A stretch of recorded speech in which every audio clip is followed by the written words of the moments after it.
Bismillahirrahmanirrahim. Assalamualaikum warahmatullahi wabarakatuh. Saya Sukamto, senang ketemu dengan Anda para mahasiswa yang budiman.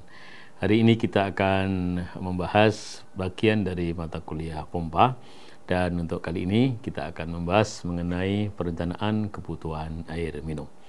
Mari sama-sama kita cermati topik ini, para mahasiswa yang budiman.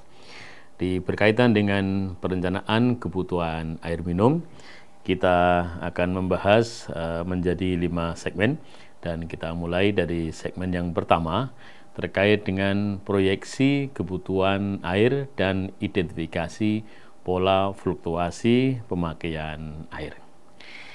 Para mahasiswa yang budiman, sarana memproduksi air bersih ini perlu kita pertimbangkan. Yang pertama adalah air baku. Ya, dari mana air baku ini kita dapatkan? Yang kedua adalah bangunan pengolahan. Ya, kalau air ini perlu kita olah, maka tentu disiapkan bangunan untuk pengolahan. Kemudian yang ketiga adalah tentang pipa transmisi. Ya, bagaimana kita mendapatkan air baku tadi, perlu pipa untuk intake. Kemudian nanti setelah diolah kita perlu pipa untuk distribusi. Maka yang keempat kita bahas tentang jaringan pipa distribusi. Nah, terkait dengan organisasi dan tenaga pelaksana yang nanti akan mengelola sistem penyediaan air bersih, itu juga bagian dari hal yang kita akan diskusikan. Para mahasiswa yang budiman, kita perlu memperkirakan berapa tahun air bersih pada masa yang akan datang, sehingga kita dapat mempersiapkan segala hal yang diperlukan untuk memproduksi air bersih itu sesuai dengan kebutuhan pada masa yang akan datang. Ya, terkait dengan jumlah penduduk, terkait dengan kebutuhan orang di perkantoran, rumah sakit, hotel, dan sebagainya. Intinya berkaitan dengan kebutuhan air di masa yang akan datang, itu perlu kita diskusikan, ya, perlu kita rancang sebaik-baiknya. Karena dengan mengetahui kebutuhan air bersih pada masa yang akan datang, kita dapat memperkirakan kebutuhan tenaga kerja, dan juga biaya untuk mengelola sistem penyediaan air bersih di masa yang akan datang tersebut. Nah, akan bagus kalau kita mampu menampilkannya dalam sebuah grafik. Ya, ini tahun 1, tahun 2, tahun 3, tahun 4, dan seterusnya. Ya, seperti apa prediksi kebutuhan air bersih di masa yang akan datang itu. Ya, di luar masalah itu juga kita harus pertimbangkan dari mana nanti sumber air bersih itu kita dapatkan. Apakah selamanya kita akan ambil dari dalam bumi, atau kita akan olah air laut itu menjadi air bersih. Nah, kebutuhan air bersih dari tahun ke tahun ini secara tren, kecenderungan selalu meningkat. Kenapa? Karena jumlah penduduknya tentu akan semakin bertambah, karena yang lahir itu selalu lebih banyak daripada yang meninggal, gitu.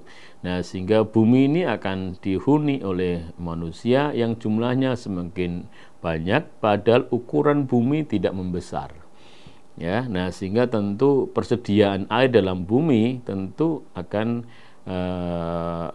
bermasalah ketika kita tidak punya solusi alternatif bagaimana cara menghemat kebutuhan air tersebut.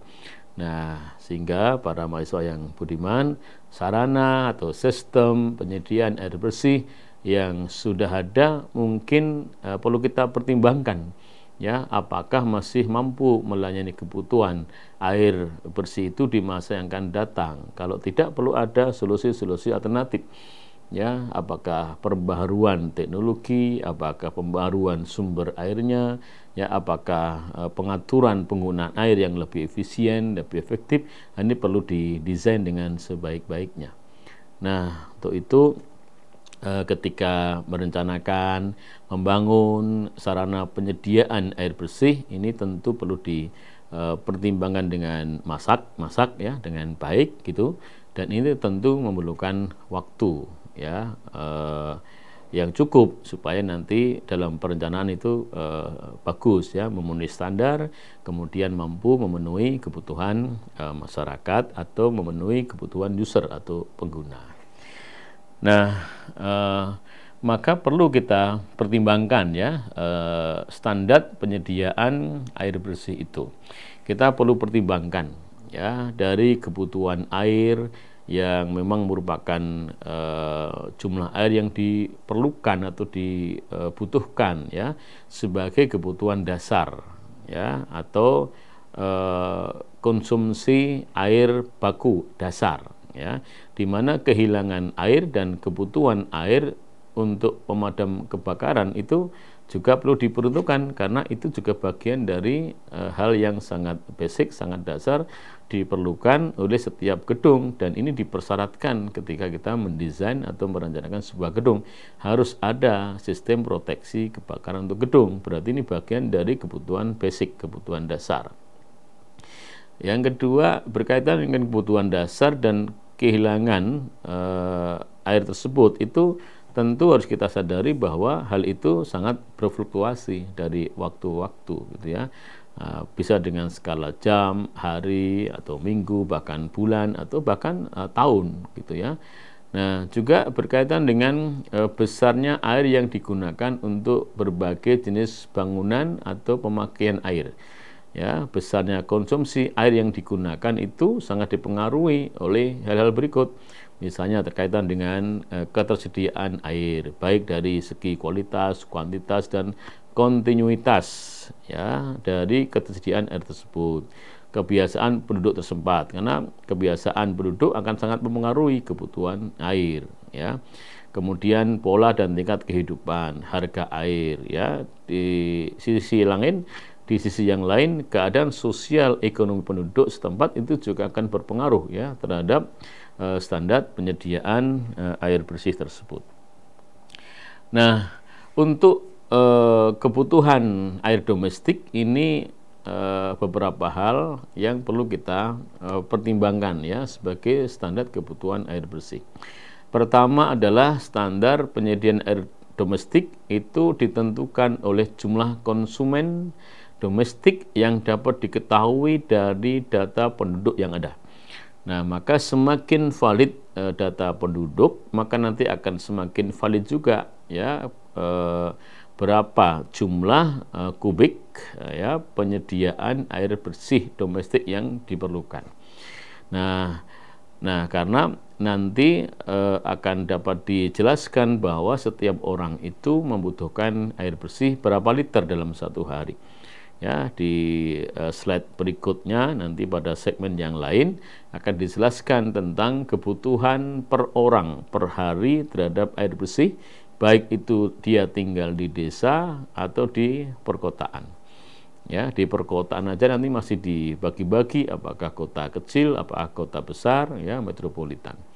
Nah, yang kedua adalah terkait dengan standar penyediaan kebutuhan domestik ini tentu meliputi apa saja kebutuhannya orang hidup, penduduk atau masyarakat menggunakan air. Satu, untuk minum tentunya ya, satu orang dalam satu hari paling tidak 2 liter. Nah, jumlah orang atau jumlah penduduk ya dikalikan.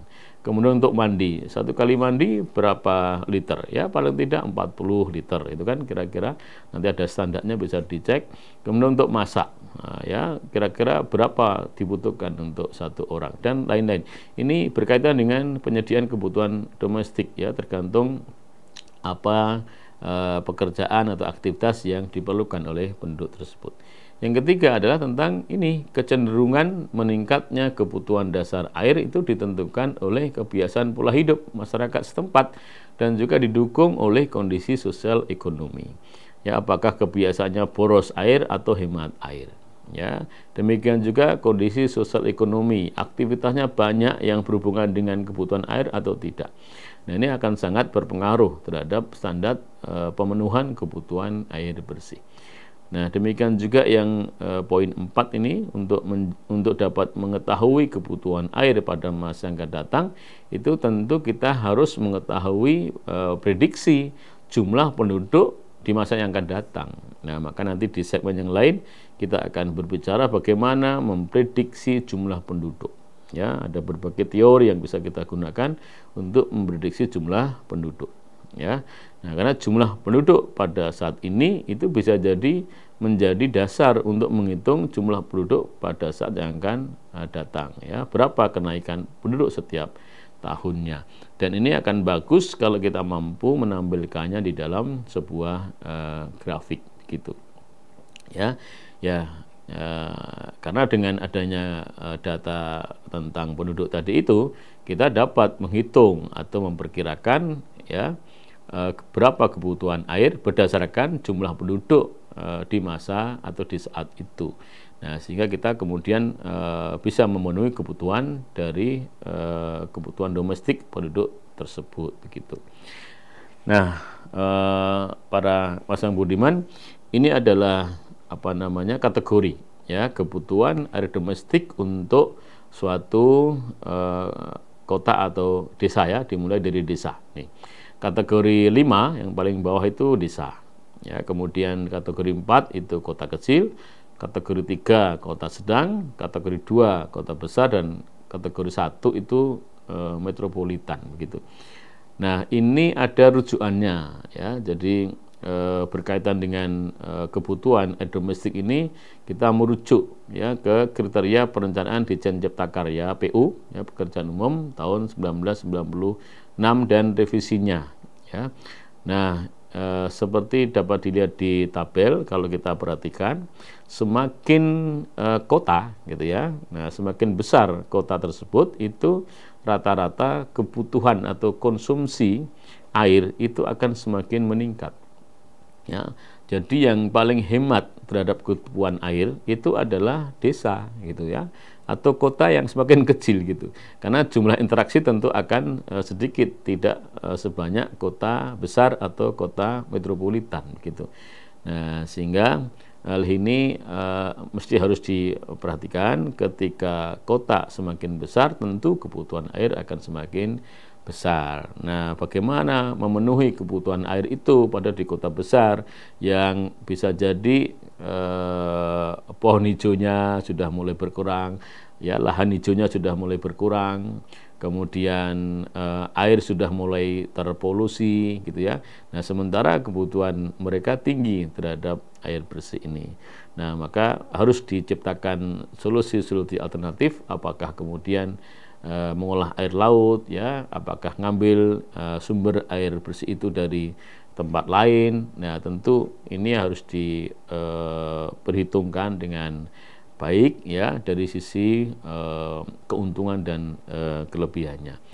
Nah, demikian para Mas yang budiman ya, bagaimana kita memperkirakan ya kebutuhan air bersih berdasarkan kategori. Ya, nanti bisa dibaca dengan lebih cermat, dan ini akan lebih bagus kalau pakai studi kasus ya, misalnya diminta untuk menghitung kebutuhan air bersih untuk suatu kota tertentu ya, apakah masuk kategori 1, kategori 2, kategori 3, atau kategori 4, atau kategori 5. Nah, nanti bisa menggunakan tabel yang sesuai ini. Demikian, mudah-mudahan dapat memberikan gambaran yang cukup jelas terhadap materi ini, dan sampai ketemu pada segmen yang berikutnya. Terima kasih. Wassalamualaikum warahmatullahi wabarakatuh.